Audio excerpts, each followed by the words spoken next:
Shalom untuk kelas 9. Kali ini kita akan melanjutkan bab materi kita yang tinggal sedikit. Dan saya ucapkan selamat udah di penghujung sekolah kalian di kelas 9 ya. Kita akan mempelajari bab yang terakhir, yaitu judulnya Remaja di Tengah Dunia yang Berubah. Oke, masih lupa mungkin ya. Mungkin udah beberapa kali kita sudah membahas mengenai perubahan dan peran-peran kalian sebagai remaja. Nah, di sini kita mau membahas tentang kalian yang remaja tapi di lingkup dunia yang baru. Mungkin barunya bagaimana ya? Pasti sudah berbeda dengan yang dulu. Oke, kita di sini akan belajar mengenai remaja di tengah dunia yang berubah. Kita akan berdoa terlebih dahulu. Berdoa, saya persilakan.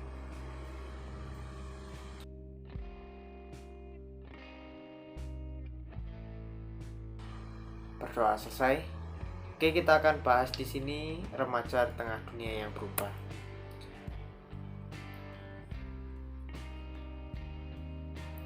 Oke, di sini saya akan mempersembahkan praktek akhir ya. Langsung saja saya jelaskan di depan. Di sini kamu akan mewujudkan bagaimana kamu memahami bagaimana sebagai peran remaja dan pemuda di dalam lingkungan sekitar gereja ya. Dan bagaimana kamu harus membuat suatu renungan yang maksimal durasinya itu 5 menit sampai 7 menit dan mengangkat tema mengenai remaja masa kini.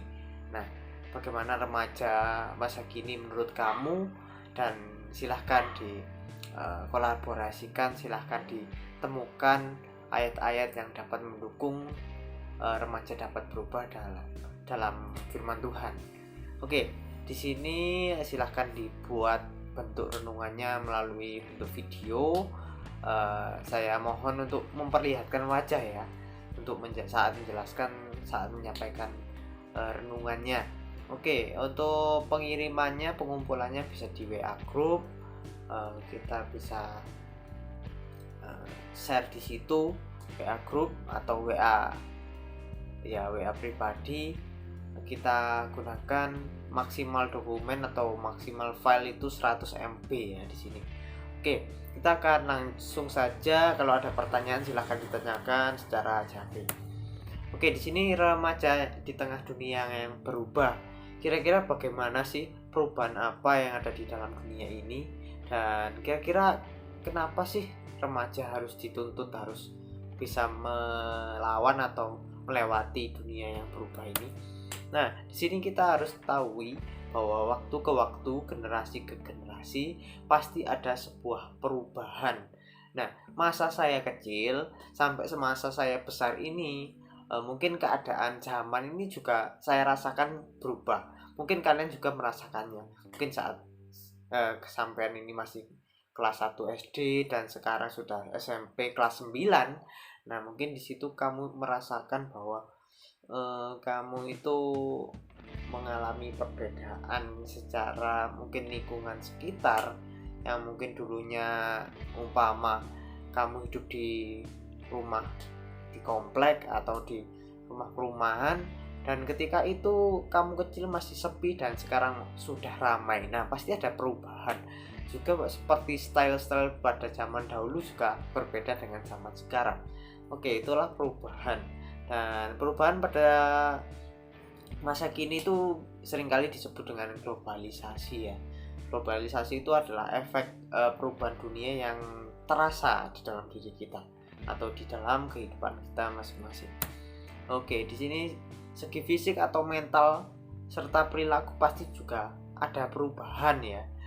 Masa saya kecil, nah itu beda pasti ya. Dalam segi fisik mungkin anak-anak dulu senang belusuan, anak-anak dulu senang berpetualangan, bolang dan lain sebagainya. Mungkin anak sekarang beda. Nah, mungkin suka hanya mungkin bermain di rumah saja dan lain sebagainya. Serta perilaku ini juga termasuk berbeda ya. Nah, kita akan bahas nanti. Oke, di sini konsep berkembang. Nah, di sini kita harus ketahui berubah dalam tanda kutip dunia ini itu adalah suatu perkembangan ya. Dari zaman dahulu mungkin kita mengalami perkembangan bahwa mungkin televisi sekarang dulu itu pakai antena. Mungkin sekarang pakai Indovision, pakai TV kabel, bahkan TV yang nyambung dengan WiFi sekarang. Nah, itulah perkembangan. Konsep perkembangan ini harus kita pahami ya, bahwa dunia itu tanpa perkembangan pasti akan stagnat atau akan berhenti di suatu zaman, tidak akan mengalami perbaikan, tidak akan mengalami mungkin sesuatu yang buruk jadi baik, mungkin yang baik jadi buruk, atau dan lain sebagainya. Itulah konsep perkembangan. Oke, kita nikmati sekarang itu adalah akibat perkembangan. Ada lampu, mungkin ada laptop, ada HP. Sekarang itu adalah efek perkembangan. Oke, kita akan lanjut. Macam perubahan di dunia itu sangat banyak sekali, tapi saya akan ringkas menjadi sebuah poin-poinnya. Yang pertama adalah bidang ilmu pengetahuan. Nah, di dalam bidang ilmu pengetahuan itu semuanya berkembang. Mungkin dulu ada teori Darwin, teori mungkin Pavlov dan lain sebagainya. Nah, itu seringkali dikembangkan ya. Dikembangkan tidak hanya situ, mungkin cara melipat kertas set gitu. Nah, mungkin sekarang cara melipat kertas beda. Mungkin dengan cara ditiup atau diapakan sudah terlipat. Mungkin secara pengetahuan itu semuanya berkembang dan dipermudah. Intinya begitu. Mungkin saat ini pengetahuan kita terus dipacu, terus didorong bahwa kita harus melewati pandemi ini ya. Jadi pengetahuan kita harus terus meningkat. Kalau tidak, mungkin manusia akan sudah punah sejak kapan ya, kalau manusia tidak berkembang. Nah, jadi seperti itu. Nah, itu juga termasuk Tuhan yang bisa dibilang Tuhan yang ikut campur, karena Tuhan itu memberikan kita akal budi, pikiran, berbeda dengan makhluk yang lain, mungkin ciptaan Tuhan seperti hewan dan lain sebagainya. Jadi manusia itu pasti berubah, pasti berkembang melalui ilmu pengetahuan. Oke, yang kedua adalah bidang ekonomi. Nah, yang mungkin yang kalian rasakan ini dipermudah di dalam bidang ekonomi. Mungkin jualan, mungkin bekerja dan lain sebagainya dipermudah. Satu contoh adalah mungkin saat kalian lapar di malam hari, nggak perlu kalian keluar, nggak perlu kalian bingung ke ATM atau nggak punya uang dan lain sebagainya. Tinggal GoFood, tinggal Shopee Food dan lain sebagainya, sudah sampai rumah dan enak bisa dinikmati. Nah, itulah bidang ekonomi yang berubah, semakin dipermudah ya semua. Nah, di sini perubahan budaya atau peradaban ya. Budaya semakin berubah. Budaya itu bukan melulu tentang tradisional dan lain sebagainya. Nah, budaya itu ya seperti kita berpakaian, seperti cara hidup kita, itu budaya. Nah, jadi kita alami pasti semuanya berubah, dan semua perubahan tidak harus kita ikuti ya. Seperti kita mengikuti budaya, mengikuti bisa dibilang mengikuti budaya Indonesia. Walaupun budaya Indonesia berkembang, kita nggak mungkin mengikuti budaya orang Inggris yang berpakaian seperti itu dan lain sebagainya. Nggak mungkin kita berbudaya seperti itu. Kita sudah memiliki ciri khas bangsa Indonesia yang memiliki khas yang unik sekali. Jadi nggak mungkin kita mengembangkan budaya yang di luar konsep budaya Indonesia. Mungkin budaya Indonesia kita kembangkan bisa, seperti mungkin kita punya budaya tari jaipong. Tari jaipong itu kita kembangkan, mungkin musiknya itu dibuat EDM, dibuat mungkin jazz dan lain sebagainya bisa.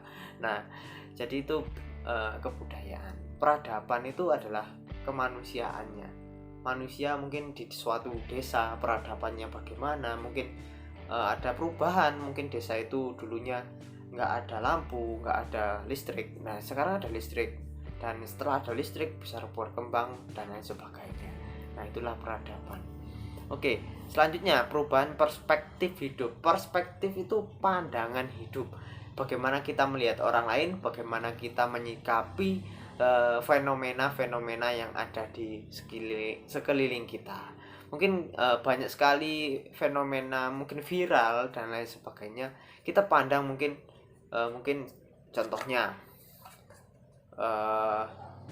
miniatur kota ini ya, kita pandang ya, mungkin secara pandangan saya ini adalah kota yang jelek gitu ya.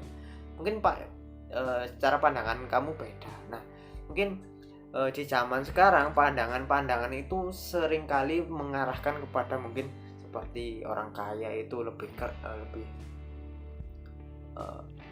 suka memamerkan kekayaannya, dan itu kamu kira itu lebih keren, lebih bagus. Kalau orang senang memamerkan kekayaannya, lebih fenomenal, lebih viral dibanding orang-orang yang memiliki karya dan lain sebagainya. Dan mungkin juga perkembangan yang lainnya, pandangan-pandangan kita yang cenderung bahwa orang-orang zaman sekarang itu lebih mementingkan diri sendiri, lebih mementingkan adsen, lebih mementingkan uang daripada orang lain. Nah itu adalah perspektif hidup, bagaimana kita menyikapinya nanti sebagai remaja Kristen, pemuda Kristen. Oke, kita akan lanjutkan. Kita akan membahas tentang literasi Alkitab. Di dalam literasi Alkitab ini kita akan belajar melalui 1 Tesalonika 5 ayat 21. Nah, di sini kita disajikan dengan kata-kata ujilah segala sesuatu dan peganglah yang baik. Nah, secara kalau kamu mungkin membeli suatu di online shop, ya di online shop, contohnya sebuah sabun ini ya, sabun ya sensor gitu, sabun apapun lah, yang belum kamu ketahui kualitas dan mungkin kegunaan dan lain sebagainya. Sabun mungkin ada kegunaan lain juga. Nah di sini kita harus menguji dulu, membuka, mungkin dibuat mandi, mungkin dicium baunya itu wangi atau enggak, wanginya itu bau apa. Nah gitu, semacam kita menguji dulu, mengetes ya, kira-kira kalau kira-kira barangnya itu baik, nah pasti kamu gunakan. Barangnya itu wanginya kamu suka, pasti kamu sering gunakan. Nah umpama barang itu jelek atau berbau busuk dan lain sebagainya, pasti nggak kamu gunakan. Nah di sini kita harus menguji segala sesuatu yang kita temui. Mungkin kita menemui sesuatu di internet yang viral. Nah, apakah kita harus selalu mengikuti keviralan itu atau mengikuti tren itu? Enggak. Nah, kita harus mengetes, menguji, mengulik-ngulik sampai dasar, apakah ini perlu saya tiru, apakah ini baik secara Kristen, apakah ini bisa menjadi berkat bagi orang lain atau bahkan mencelakai orang lain. Nah, di situ kita harus memegang apa yang baik dan apa yang harus kita lakukan. Oke, kita akan di Matius 5 ayat 13 sampai 14, tidak asing, yaitu garam dunia, garam dan terang ya. Garam dunia dan terang dunia ini pastilah kita sebagai pegangan kita sebagai orang Kristen.